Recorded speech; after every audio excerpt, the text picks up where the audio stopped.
Bien-aimés, je vous salue dans le nom puissant de notre Seigneur, notre Sauveur Jésus-Christ. Ce matin, nous avons 4 textes de base au partage de la parole. Nous avons Matthieu 1, verset 23, premier texte. Voici, la Vierge sera enceinte, elle enfantera un fils, et on lui donnera le nom d'Emmanuel, qui signifie Dieu avec nous. Le deuxième texte se trouve dans 2 Corinthiens 5, verset 19. Car Dieu était avec Christ, réconciliant le monde avec lui-même, en n'imputant point aux hommes leurs offenses. Et le troisième texte se trouve dans Matthieu 28, verset 20. Et voici, dit le Seigneur, je suis avec vous tous les jours jusqu'à la fin du monde. Et enfin, le quatrième texte se trouve dans Apocalypse 21, verset 3. Il est écrit: et j'entendis du trône une forte voix qui disait: voici le tabernacle de Dieu avec les hommes. Il habitera avec eux et ils seront son peuple. Et Dieu lui-même sera avec eux. Au nom puissant de Jésus-Christ. Bien-aimés, le monde entier, et en particulier l'Église, célèbre en cette période Noël et se réjouit de la naissance de Jésus-Christ, le Fils de Dieu venu en chair dans ce monde. Ces réjouissances, pour un chrétien sincère, sont pleines de sens, car cette naissance marque le début de la mise en œuvre du plan de rédemption arrêté par Dieu lui-même depuis la nuit des temps. Dans cette mouvance, Dieu entreprend de rétablir la relation rompue avec l'homme après sa chute au jardin d'Éden. Dieu veut restaurer cette communion qu'il avait au jardin d'Éden avec Adam, qu'il a créé à son image et à sa ressemblance. Oui, bien-aimé, Dieu, qui n'a pas pu résister aux cris des souffrances du peuple d'Israël en Égypte, n'a pas pu non plus être indifférent aux souffrances de l'homme, de l'humanité tout entière, prise dans l'étau et les griffes de l'esclavage de Satan.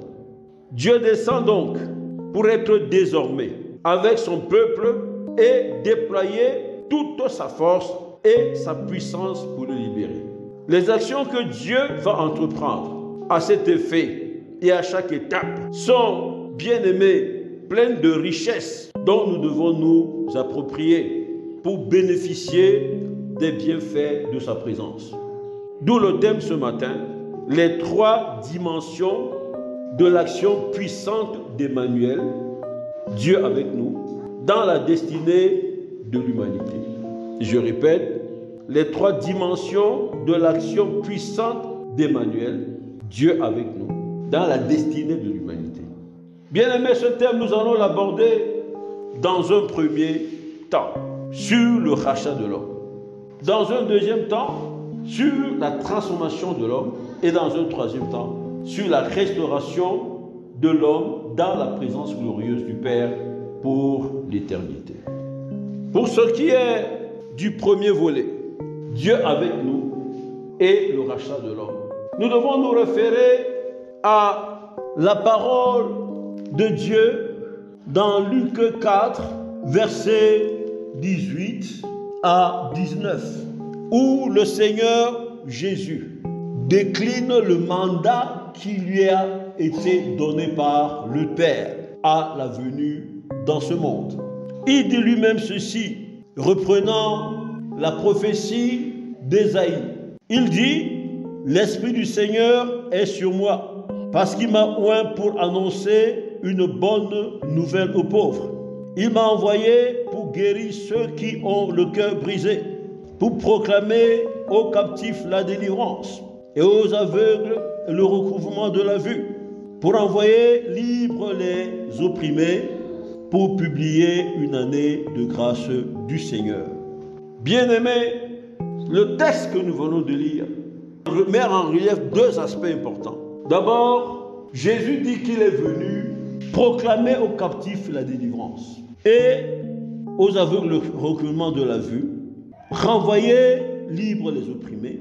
Donc, il s'agit de délivrer le peuple des afflictions qu'il vivait, délivrer le peuple des liens qui lui sont imposés par l'esclavage de Satan.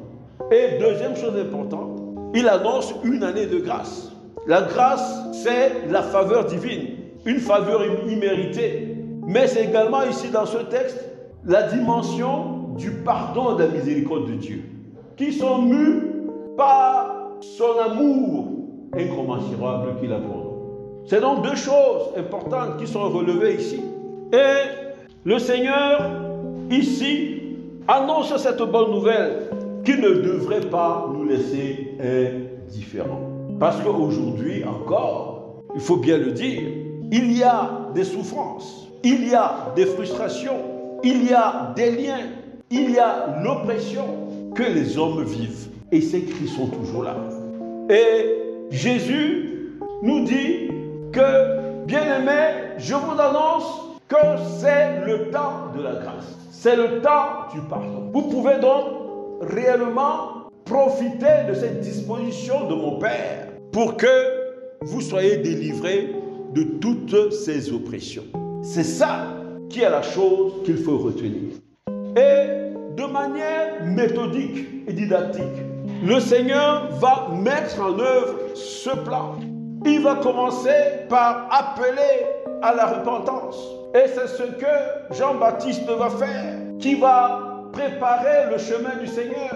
Il va crier dans le désert pour appeler à la repentance. Et c'est ce qu'il dit lui-même, Jean-Baptiste, dans Matthieu 3. Repentez-vous, car le royaume des cieux est proche. Dieu commence, Emmanuel avec nous.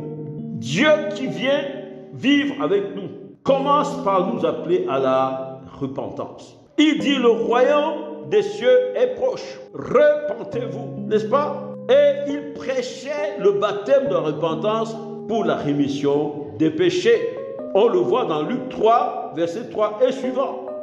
La deuxième chose importante qu'il faut savoir dans cette dimension d'Emmanuel qui vient travailler pour nous en notre faveur, les dimensions de le rachat de l'homme, il faut savoir que la chose importante, c'est que Dieu va ouvrir la porte de la réconciliation. Oui, la porte de la réconciliation qui est Christ. C'est ce que l'on voit dans 2 Corinthiens 5, 9. Il est dit, Dieu était en Christ, réconciliant le monde avec lui-même, n'imputant pas aux hommes leurs offenses. Cela veut dire en réalité que Dieu a pris l'initiative de la réconciliation avec l'homme, mais ce n'est pas l'homme qui va payer pour ses péchés, n'est-ce pas? Il va se pouvoir d'un agneau, n'est-ce pas? Pour cela qui est en réalité Christ. Et l'œuvre que Christ va déployer ici, son œuvre, eh bien c'est en fait Dieu qui est en lui, en train de réconcilier le monde avec lui-même. Une chose merveilleuse, une chose extraordinaire. Bien-aimé, quand tu fais ton Noël, où il est dit Emmanuel avec nous, tu dois donc comprendre les profondeurs de ce que ça signifie par rapport notamment au rachat de l'homme, à ton rachat. Et par rapport à ça, tu dois en réalité toi-même aussi avoir une attitude, donner une réponse à ce don merveilleux de Dieu. Est-ce que tu vas le recevoir ou est-ce que tu vas le rejeter? Parce que tu dois savoir, bien-aimé, que le temps de la grâce qui est annoncé par le Seigneur Jésus dans la deuxième dimension de son mandat, qui est énoncé dans Luc 4, verset 18, eh bien, tu dois savoir que le temps de cette grâce est encore là, jusqu'au retour de notre Seigneur et Sauveur Jésus-Christ. Ne viens pas fêter Noël en ignorant, en ne comprenant pas la profondeur de ce que Dieu est en train de faire. Tu dois savoir qu'il est encore temps pour toi, si tu ne l'as pas encore fait, de répondre à cette disposition du Père, à cette action puissante du Père, d'Emmanuel qui est avec nous pour ta destinée. Dans Hébreux 3, verset 7 et suivant, qui reprend le psaume 95, verset 8 et suivant, eh bien, Dieu va jusqu'à nous mettre en garde contre l'incrédulité parce qu'il dit, en substance, Aujourd'hui, si vous entendez sa voix, n'endurcissez pas vos cœurs, comme lors de la révolte, le jour de la tentation dans le désert, où vos pères me tentèrent pour m'éprouver. Donc aujourd'hui encore, nous sommes en train de fêter Noël. Nous sommes en train de fêter Emmanuel, c'est-à-dire Dieu avec nous. Nous devons comprendre, bien aimé, une chose, c'est que nous sommes encore dans le temps de la grâce. Nous sommes encore dans la dispensation de la grâce. Et que tu dois saisir cette opportunité pour m'accrocher à l'œuvre merveilleuse que Dieu a entrepris de faire pour sauver l'humanité. Alors, que dois-je faire? Bien-aimé, je dois me repentir et accepter d'être baptisé du baptême de la repentance. Je dois me repentir. Et me repentir veut dire que je prends conscience que les voies qui étaient les miennes ne sont pas bonnes et que je dois changer de voie. Et cette voie est la voie que Jésus-Christ vient nous donner. Il veut nous montrer, nous dire comment marcher pour être restauré dans les desseins de Dieu. Alors, je dois donner ma vie à Jésus. Parce que c'est lui qui sait, qui connaît la volonté du Père, qui connaît les voies du Père. Je dois donner ma vie à Jésus. Pourquoi? Parce que Jésus est celui qui a été oint par le Père. Il a été revêtu de force et de puissance pour cela. C'est ce qui ressort dans Luc 4, verset 18. Quand il dit « L'Esprit du Seigneur est sur moi parce qu'il m'a oint pour faire tout ce qui est dans le mandat qu'il a énoncé dans Luc 4, verset 18. » Oui, bien-aimé, je dois donner ma vie à Jésus parce qu'il est le sauveur du monde. C'est ce qui a été annoncé à Marie. Je dois donner ma vie à Jésus parce qu'il est la lumière du monde. Il est venu pour éclairer ma vie, il éclaire le chemin. Je dois donner ma vie parce qu'il est le juste et le bon berger et que je ne manquerai de rien. Psaume 23.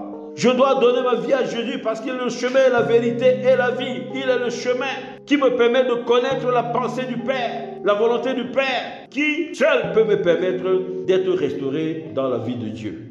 Et je dois donner ma vie, pourquoi? Parce que la finalité, c'est obtenir la vie éternelle. Et c'est ce que Dieu dit dans Jean 3, verset 16. Il dit quoi? Il dit, Dieu a tant aimé le monde qu'il a donné son Fils unique, afin que quiconque croit en lui ne périsse point, mais qu'il ait la vie éternelle. Donc, je dois donner ma vie. Emmanuel, Dieu avec nous, vient d'abord racheter l'homme. C'est la première dimension du but pour lequel il est venu.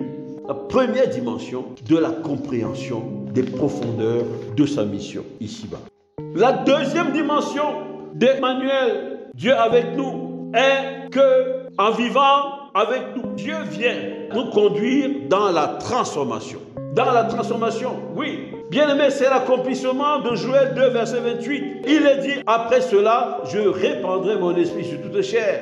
Bien-aimé, Dieu a fait le constat que le cœur de l'homme est toujours tourné vers le mal et que l'homme ne peut pas véritablement suivre les voies qu'il lui a prescrites. Et pour cela, il va impacter son esprit.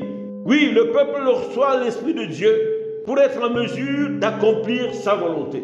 Et comment est-ce que cela s'est matérialisé? Cela s'est matérialisé par le don surnaturel du Saint-Esprit à la Pentecôte. On le voit dans Acte 2, versets 1 à 4, où les disciples vont recevoir le baptême du Saint-Esprit et ils seront remplis.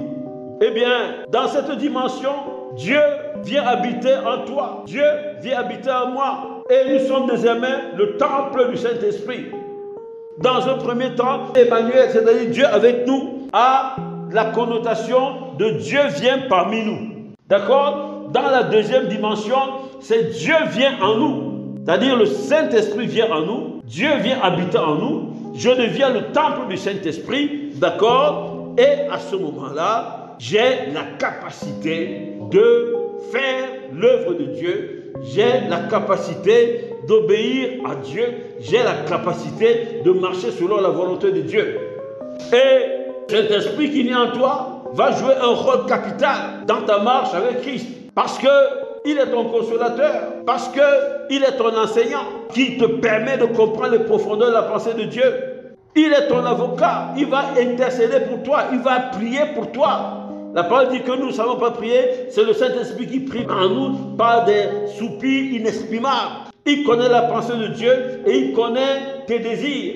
Il est ton conseiller. Il te dira, ne va pas à droite, ne va pas à gauche. Suis la vérité, le droit chemin, le chemin de la justice, conforme à la pensée de Dieu. Il est l'esprit de sagesse et d'intelligence. Oui, il te donne la capacité de comprendre en profondeur les choses, particulièrement les choses de Dieu. Il est l'esprit de sagesse. Il te donnera comment aborder les choses, la meilleure manière de le faire, qui t'assure le succès, la sagesse. Il est l'esprit de force et de puissance qui te permet de combattre avec efficacité les plans de l'ennemi. Donc, l'esprit de Dieu en toi va t'amener avec tout ce que je viens de dire à la transformation progressive à l'image de Dieu. À ce niveau, je dois répondre, j'ai quelque chose à faire. Parce que Dieu ne peut pas te racheter malgré toi. Dieu ne peut pas te transformer malgré toi. Tu dois adhérer, d'accord? Et il faut donc que le chrétien recherche le baptême. Que le chrétien recherche le baptême du Saint-Esprit. Qu'il ait un désir ardent de recevoir le baptême du Saint-Esprit. Il doit jeûner, être dans la prière. On a vu que les disciples, n'est-ce pas, étaient dans la chambre haute, d'accord, en train de prier, lorsque le Saint-Esprit est descendu sur eux. Parce que pendant cette prière et pendant ce jeûne, bien-aimé, tu te prépares véritablement à recevoir l'Esprit de Dieu. Et tu dois vivre une vie de sanctification. Parce que l'Esprit de Dieu ne peut pas venir sur quelqu'un qui ne marche pas dans les voies de Dieu, qui n'a pas pris conscience que Dieu, notre Dieu est saint, il est pur. Il ne souffre d'aucune souillure. Et que je dois donc marcher de manière à ce qu'une communion profonde puisse être établie avec lui. Bien-aimé, Emmanuel, Dieu avec nous, eh bien c'est aussi la dimension de la restauration de l'homme dans la présence glorieuse du Père pour l'éternité. Nous n'avons qu'à regarder les promesses qui sont contenues dans le livre de l'Apocalypse. On l'a lu tout à l'heure. Eh bien, il est dit, voici le tabernacle de Dieu avec les hommes. Il habitera, il c'est qui? C'est Dieu. Habitera avec eux, avec les hommes. Et ils seront son peuple. Dieu lui-même sera avec eux. C'est merveilleux. Ça veut dire que nous ne quitterons plus la présence de Dieu. D'accord? Ça, c'est Emmanuel qui est venu dans ce monde. D'accord? Dieu avec nous. Il nous amène dans cette dimension supérieure de la présence constante devant le Père, la présence glorieuse pour l'éternité. Il essuiera toute larme, dit la parole de Dieu. Donc, il n'y aura plus de mort. Toutes les souffrances que l'on connaissait, il n'y aura même plus. C'est Dieu qui va éclairer son peuple. Bien-aimé, quelle bonne nouvelle de l'œuvre que Emmanuel vient faire. Dieu avec nous vient faire. Mais la condition ici, bien-aimé, c'est qu'il faut vaincre. C'est celui qui vaincra, comme nous l'apprend Apocalypse, qui est concerné ici. C'est celui qui est fidèle. C'est celui qui a été persévérant. C'est celui qui ne s'est pas laissé emporter par les contingences de ce monde. C'est celui qui ne s'est pas laissé abattre par les difficultés de la vie. Celui qui est resté focalisé sur Dieu et qui a vécu une vie qui glorifie Dieu. C'est celui-là qui, en fin de compte, ayant gardé sa foi, va parvenir dans la présence glorieuse du Père pour l'éternité. Bien-aimés, ce matin, au moment où nous sommes en train de fêter la venue d'Emmanuel, Emmanuel, Dieu avec nous, le Père nous dit dans Apocalypse 3, 20, il nous dit ceci: voici, je me tiens à la porte et je frappe. Si quelqu'un entend ma voix et ouvre la porte, j'entrerai chez lui, je souperai avec lui et lui avec moi. Ce matin, où tu fêtes Noël, où tu fêtes la venue de notre Seigneur Sauveur Jésus-Christ, où on te dit qu'il s'appelle Emmanuel, Dieu avec nous, il te dit ce matin que ne faites pas Noël comme quelqu'un qui ne sait pas ce qu'il fait, comme un ignorant, mais sois attentif, parce que Jésus dit, il se tient à la porte, il frappe, il frappe, il frappe. Si tu ouvres, il entrera et soupera avec toi. Il demeurera là, lui et son Père, feront de ta maison leur demeure. Voilà, bien-aimé, le sens profond de cette fête que nous sommes en train de célébrer. Es-tu prêt à ouvrir la porte pour que Jésus vienne habiter? C'est toi seul qui peux répondre à cette question. Au nom de Jésus-Christ. Que le nom de l'Éternel soit glorifié. Amen. Bien-aimés, nous espérons que vous avez été bénis. Pour toutes questions et sujets de prière, bien vouloir nous contacter sur nos différentes plateformes. Nous avons reçu gratuitement et nous partageons gratuitement selon l'instruction du Seigneur. Matthieu 10, verset 8. Que le nom de l'Éternel soit glorifié. Soyez bénis au nom puissant de Jésus-Christ. Amen.